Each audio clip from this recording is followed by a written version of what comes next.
Today, it's old school altered body work secrets for Project Rolling Thunder. Now that Ryan has pushed our racetrack Ford Ranger's front axle forward by 6 inches, it's up to Kevin to make the fenders fit. It's all today here on Trucks.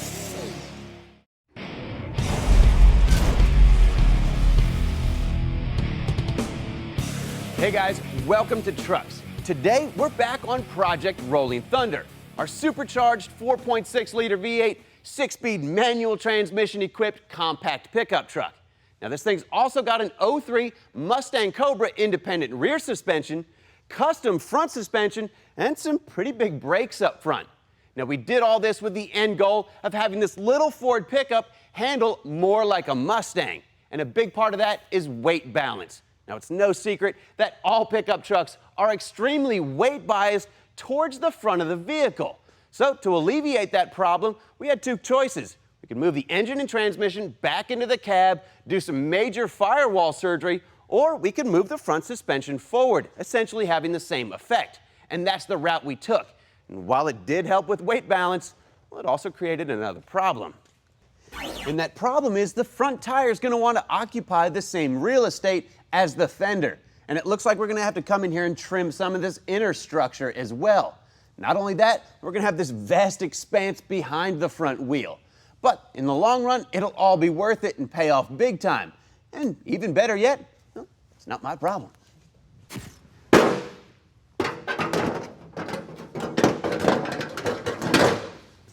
That's right, the problem's mine.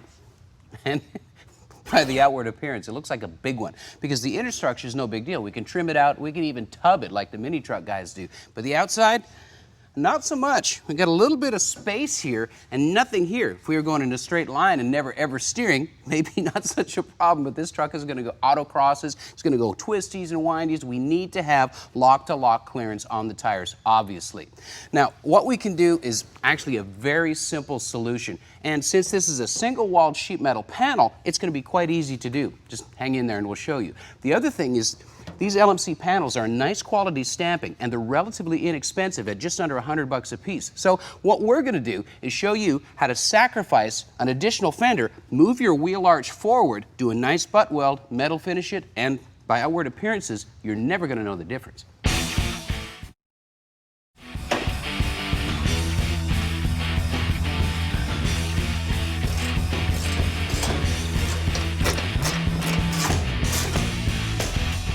With the gap set and the fender locked into place, we can start the trimming process, which begins with the wheel arch, since it's flared out and we actually need a flat surface to work against.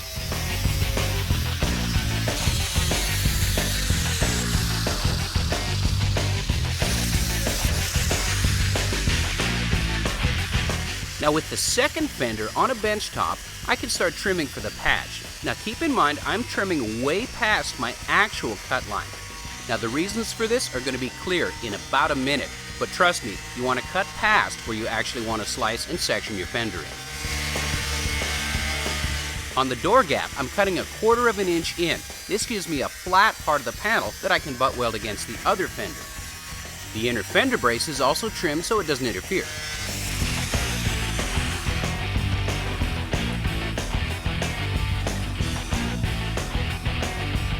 Now here's where it becomes crystal clear exactly what we're doing. We're taking a page out of the old school altered wheelbase drag car book and literally moving the wheel arch forward to match the new location of the wheel center line.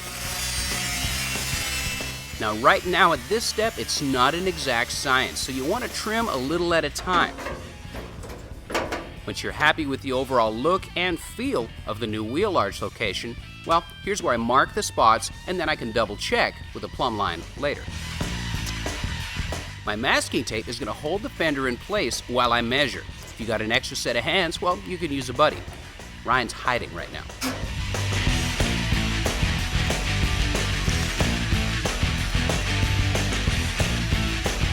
My plumb line shows me the exact axle center line, and this way I can literally measure the wheel arch and center up the fender. I'm also using the upper style line as a guide. And once I'm happy with the location, I'm using self-drilling Phillips head screws we got from Industrial Depot to lock my new wheel arch into place.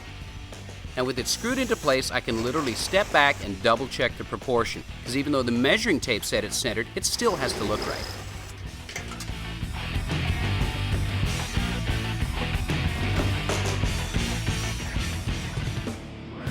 Up next, we'll fit these two fender pieces together to make one seamless body panel. And later, Kevin will do away with the ugly rear bumper and smooth it all out with a roll pan. Stay tuned.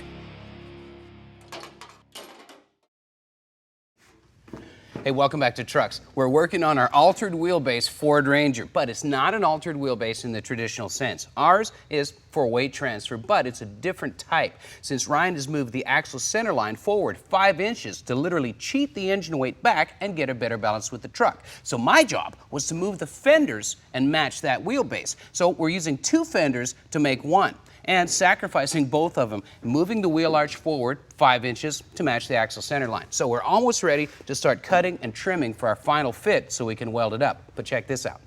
You'll notice that the styline valley on this upper fender is slightly lower than the one on the bottom fender. That's not a mistake, it's intentional. Here's why. The width of my blade is going to come into play. It's 40 thousandths, and when I make my cut across the top through both panels, some metal's going away, at least 40 thousandths of an inch. And when I draw my panels together for a nice butt weld, a flush fit, well, these style lines are then going to match. So it's compensating for the width of the blade. And that way I get a nice perimeter fit with very little gap that I don't have to fill up with a bunch of weld.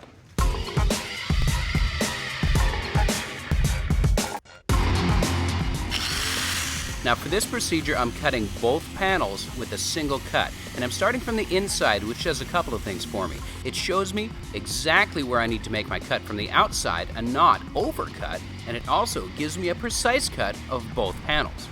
Now I'm marking my cut lines on the outside with blue fine line tape and doing a reinforcement trace with a silver ink pen. This way, if the tape goes away, I still have a cut line.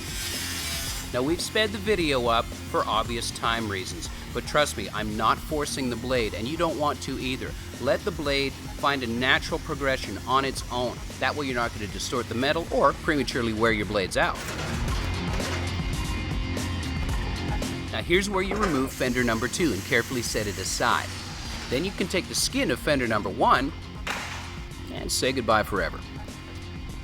Now you can test fit your new wheel arch. Once you're happy with the fit, you can clean up the outside. But notice I'm not trimming too much of the E-coat off. This can help you with sighting and your bodywork later on.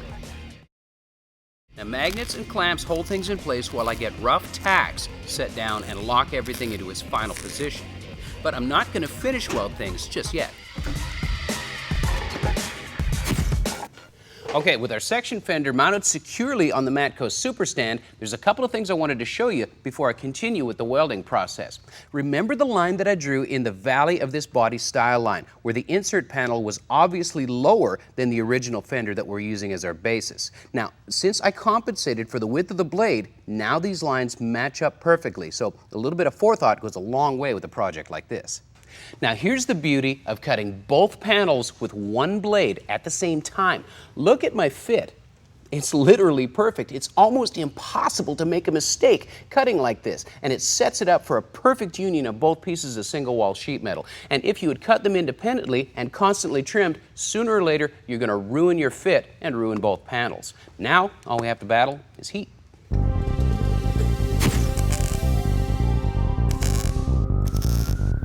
Now the process of tacking and finish welding starts, but you'll notice I'm not welding very far or very much before I come in with the hammer and dolly. This gives you the opportunity to put your metal back where it wants to be and eliminate the heat damage that you've created with the tack welds. You can keep control over your sheet metal by stopping and starting and sighting. It's also where leaving your E-coat, or as much of it as possible, in place helps, because even though it's not shiny like paint, it still has a bit of a gloss, and you can literally read the surface and tell where your distortion is. Now with sheet metal, you want to stagger your welds as much as possible, jump around and keep the space between them, until you finally have a continuous weld made up of your individual tacks, and then you can proceed to flush fitting or grinding the welds flat. Now, I'm using a 24 grit disc on an angle grinder, and even with the video sped up, you can see what a light touch I'm using, because you can generate almost as much heat with a grinder as you can with a welder, so be careful.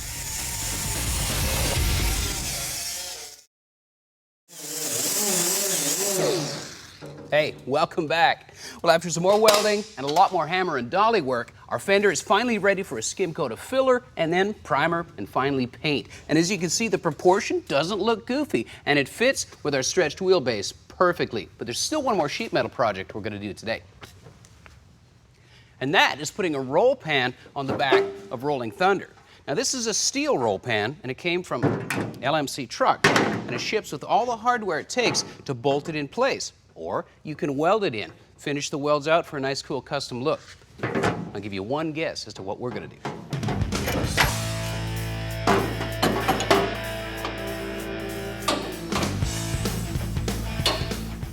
The stamped holes in the roll pan are the perfect place to tack it to the bed.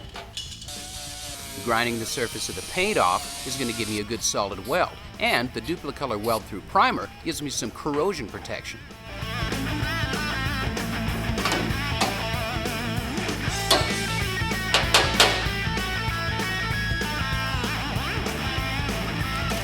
Panel clamps hold things in place until I can weld, and then I can install the tailgate and double check my fit. Cooper, thank you. With the top of the roll pan held in place, now it can fit against the bed sides. And like any used vehicle, this one's had a couple of prior repairs.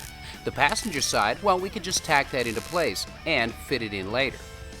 But the driver's side, well, you can see the filler we uncovered and there's an excessive gap. So we're going to use another old school custom trick and use a piece of TIG rod.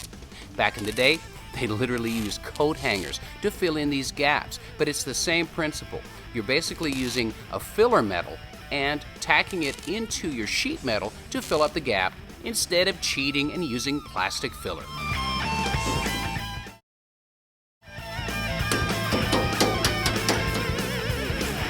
This is a process, again, of controlling your heat, so make sure you take your time between tacks and let your weld pool cool down. Now, what I'm doing right now might seem like breaking my own rules, but here's why I can get away with it. The roll pan itself is a heavy gauge sheet metal. The bed side is a corner. Both panels are curved. Now, all of those three things together give you a lot of strength, even with single wall sheet metal. So you can pour a little more heat to it and stack up your welds like I'm doing here without a lot of distortion. And with the gap finally filled, you can grind your welds flush, and it gets you ready for a skim coat of body filler. Now, on the other side, we had a lot better gap with a much smaller space, so I can keep my welds a lot smaller.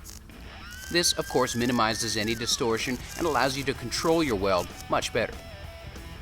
Now, after the welding's done, just like on the Fender project, I'm using a 24 grit grinding disc. Now, that's a very, very aggressive tooth for grinding, but it actually helps to keep the metal cool because it removes much more material with a lot less effort. A fiber wheel cleans the weld contamination up, and we're ready for filler. Ta-da! You're watching Trucks. For a DVD copy of this episode, just go to PowerBlockTV.com and order your copy for just $5.95 plus shipping and handling. Start your own Trucks collection, delivered right to your door from the Power Block. Hey guys, welcome back to the shop. Well, Kevin's got some epoxy primer sprayed out on the freshly stretched fender. Now it's ready for body work. Now, I gotta say, once this thing's under final paint, I doubt you'd ever be able to tell that that fender's been modified. Now, we've been pushing this truck around the shop on a mismatched set of wheels just to keep it mobile and allow us to move it around. But now we're ready for the real set of tires and wheels. We picked up these beautiful forged 18 by 10 inch 3-piece wheels from True Forged. Now, the hoops themselves are rotary forged and fired, and the center section is bolt-in, and it's cut from a solid chunk of forged billet. Now, this is their formula style. We went with polished spokes and a polished lip. But their online wheel editor has hundreds of choices. You can choose the style, trim finish, sizes, and offset. Now, as far as rubber goes, these are 295 3518 BFG KDWs. And this is actually a pretty wide tire. In fact, it's just slightly narrower than the 305/35 that's on the mock-up wheel. But as wide as this tire is, well, it's for the front. That's because we got some serious rubber for the back end of this truck. I'm talking Corvette and Viper territory here. These 335/30 18s are wrapped around an 18 by 11.5-inch wheel. Now they've got a great looking directional tread pattern, good soft tread compound, and enough voids and siping to provide decent traction in the wet and great traction in the dry. These things ought to do great out on the street. Not to mention, they're gonna leave some pretty nasty looking wide stripes on the road when we dump the clutch in this truck at 5,000 RPM. Now that is one wicked stance. So you can go to trueforgedwheels.com and design your own 2- or 3-piece fully custom wheels, or check out their new line of cast wheels for even more options. For us, now we got to design some kind of custom front air dam with a splitter, since this piece of machinery is definitely going to see some track time. Love this stuff. Hey guys, if you're looking to add some easy and more importantly cheap horsepower to your vehicle, well, you need to check into Nitrous and some of the many systems available from NOS or Nitrous Oxide systems. These guys have systems and kits for EFI and carbureted applications, supercharger and turbo systems, even diesel applications, along with all the other supporting products and hardware. Now, Nitrous is essentially a chemical supercharger, forcing more air or oxygen into the combustion chamber. And despite what you've seen in the movies, the stuff is not flammable, and it's not gonna double your engine's RPM rev limit either. Hey guys, thanks for watching Trucks. See you next week. If you got any questions about any of this stuff, go to powerblocktv.com.